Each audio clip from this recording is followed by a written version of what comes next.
Hello everyone, welcome back. आज के current affairs 10 minute show में हम एक ऐसा टॉपिक डिस्कस करने जा रहे हैं जो इन दिनों काफ़ी ज़्यादा चर्चा में है। यूसीसी यूनिफॉर्म सिविल कोड, समान नागरिक संहिता। चूँकि इतना ज़्यादा न्यूज़ में ही है तो आप लोगों ने यूसीसी का नाम तो सुना ही होगा और काफ़ी कुछ जानते भी होंगे यूसीसी के बारे में। आज के सेशन में हम यूनिफॉर्म सिविल कोड को पॉइंट वाइज पूरा डिटेल से समझेंगे। यूनिफॉर्म सिविल कोड यूसीसी के इतने ज़्यादा चर्चा में होने की वजह क्या है, इसकी शुरुआत कैसे होती है, इसकी हिस्ट्री क्या है, यूसीसी लागू होने से क्या कुछ बदलाव होंगे, इसके क्या फ़ायदे और क्या नुकसान होंगे, आखिर यूसीसी का विरोध क्यों किया जा रहा है, इसके साथ ही यूसीसी को किन राज्यों और किन देशों में लागू किया जा चुका है। यूसीसी से रिलेटेड ये सारे पॉइंट्स हम लोग डिस्कस करेंगे। आज का हमारा ये सेशन काफ़ी ज़्यादा इम्पॉर्टेंट रहने वाला है। इस सेशन के बाद आपके यूसीसी से रिलेटेड सारे डाउट्स क्लियर हो जाएंगे, तो वीडियो को स्किप मत कीजिएगा, पूरे सेशन में हमारे साथ बने रहें। अभी हाल ही में पीएम मोदी द्वारा एक स्टेटमेंट दिया गया था, आखिर दोहरी व्यवस्था से देश कैसे चल सकता है। तभी से पक्ष विपक्ष में यूसीसी को लेकर काफ़ी ज़्यादा चर्चा हो रही है। दरअसल जब से मोदी सरकार आई है तब से उसके प्रमुख 3 एजेंडे रहे। एक आर्टिकल 370, दूसरा अयोध्या राम मंदिर निर्माण और तीसरा यूसीसी यूनिफॉर्म सिविल कोड। 2 एजेंडे पूरे किए जा चुके हैं, अब बारी आती है यूसीसी की। जो इलेक्शन आ रहे हैं 2024 के, उससे पहले यूसीसी के लागू होने के हाईली चांसेस हैं।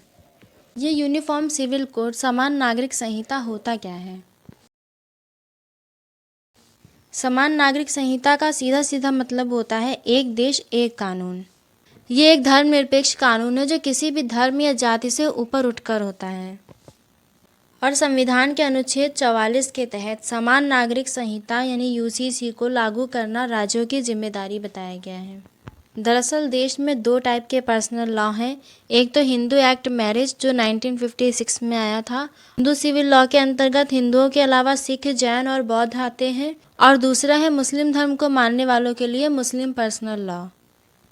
यूनिफॉर्म सिविल कोड के अंतर्गत भारत में रहने वाले हर नागरिक के लिए समान कानून, चाहे वह किसी भी धर्म या जाति से क्यों ना हो, अगर ये लागू होता है तो शादी, तलाक, बच्चा गोद लेना और उत्तराधिकारी से जुड़े मामलों में सभी भारतीयों के लिए एक जैसे नियम होंगे।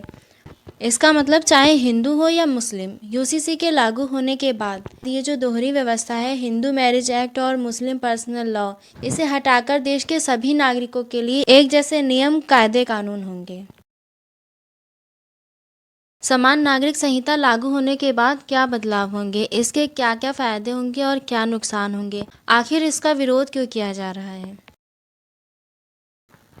यूनिफॉर्म सिविल कोड लागू होने के बाद हर व्यक्ति को एक ही कानून के तहत सजा और न्याय मिलेगा। इसके अलावा देश में एक ही कानून होने की वजह से जल्दी फैसले लिए जा सकेंगे और किसी भी वर्ग या जाति के लोगों या महिलाओं को उनका पूरा अधिकार दिया जाएगा। यूसीसी के लागू होने से कौन कौन से कानून बदल जाएंगे, जैसे पिता की संपत्ति में बराबरी का हक।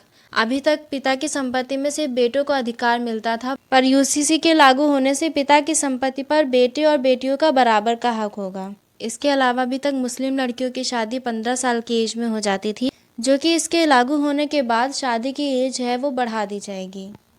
इसके साथ ही मुस्लिम धर्म में जो एक से ज़्यादा शादी करने का जो सिस्टम है ये खत्म हो जाएगा, जिससे ट्रिपल तलाक में काफ़ी कमी आएगी।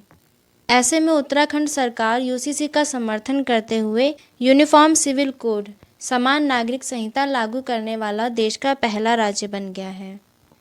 हालांकि इससे पहले गोवा में भी यूनिफॉर्म सिविल कोड लागू किया जा चुका था। वो 1961 के टाइम की बात है जब पुर्तगाल सरकार थी। इसके साथ ही कौन कौन से वो देश हैं जिनमें यूसीसी लागू किया जा चुका है। गोवा में 1961 से समान नागरिक संहिता लागू है। इसके अलावा Pakistan, Bangladesh, Indonesia, Malaysia, Sudan, तुर्की और इजिप्ट जैसे कई देशों में यूसीसी लागू है। तो फ्रेंड्स, ये थी यूसीसी से रिलेटेड इम्पॉर्टेंट इन्फॉर्मेशन। अभी तक हमने जो भी पढ़ा है उसको एक बार रिवाइज कर लेते हैं, उसके बाद आते हैं हमारे सेकेंड टॉपिक पर। UCC means uniform civil code, समान नागरिक संहिता। संविधान के भाग 4 अनुच्छेद 44 के तहत समान नागरिक संहिता को लागू करने की बात कही गई है। सभी धर्म और जातियों से ऊपर उठकर एक ऐसा कानून जिसमें देश के सभी नागरिकों के लिए समान न्याय होगा, समान सजा दी जाएगी। गोवा ऐसा पहला राज्य है जहां पे यूसीसी लागू किया गया था। उसके बाद उत्तराखंड राज्य देश का ऐसा राज्य है जहां पर यूसीसी लागू किया जा चुका है। इसके अलावा कौन कौन से देश ऐसे हैं जहां पे यूसीसी लागू है, ये सब कुछ हम लोग डिस्कस कर चुके हैं। आई होप आपके यूसीसी से रिलेटेड सारे डाउट्स क्लियर हो गए होंगे। अब आते हैं हमारे सेकेंड टॉपिक पर। तो आज के सेशन का हमारा सेकेंड टॉपिक है संयुक्त राष्ट्र जनसंख्या कोष, यूनाइटेड नेशंस पॉपुलेशन फंड, जिसके अंतर्गत महिला, पुरुष और बच्चों को उनके अधिकार, स्वास्थ्य और समान अवसर दिए जाते हैं। संयुक्त राष्ट्र जनसंख्या कोष, इसकी शॉर्ट फॉर्म है यूएनएफपीए। यूएनएफपीए ने हाल ही में विश्व जनसंख्या स्थिति रिपोर्ट 2023 जारी की है, जिसमें ये बताया गया है कि भारत 2023 के मध्य तक विश्व का सबसे अधिक आबादी वाला देश बन जाएगा। अभी तक विश्व की सबसे अधिक आबादी वाला देश है चाइना। इस रिपोर्ट के जरिए ऐसा बताया जा रहा है कि भारत की जनसंख्या चीन से भी अधिक होने वाली है। यूएनएफपीए क्या है? यूएनएफपीए संयुक्त राष्ट्र आर्थिक सामाजिक परिषद, इकोनॉमिक एंड सोशल काउंसिल द्वारा स्थापित किया गया है।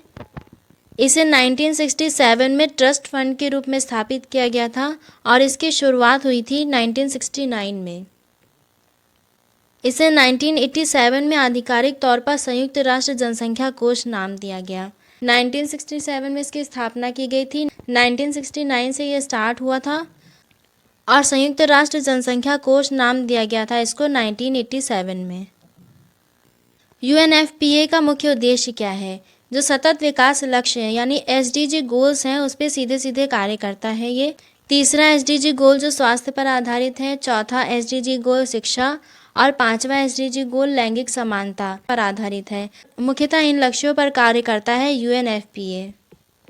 इसके अलावा इसका मुख्य उद्देश्य विश्व में प्रजनन और मातृ स्वास्थ्य में सुधार करना। आज के सेशन के हमारे दोनों टॉपिक समान नागरिक संहिता और संयुक्त राष्ट्र जनसंख्या कोष यहीं पे कंप्लीट होते हैं। अब मिलते हैं हमारे अगले शो में अगले टॉपिक के साथ।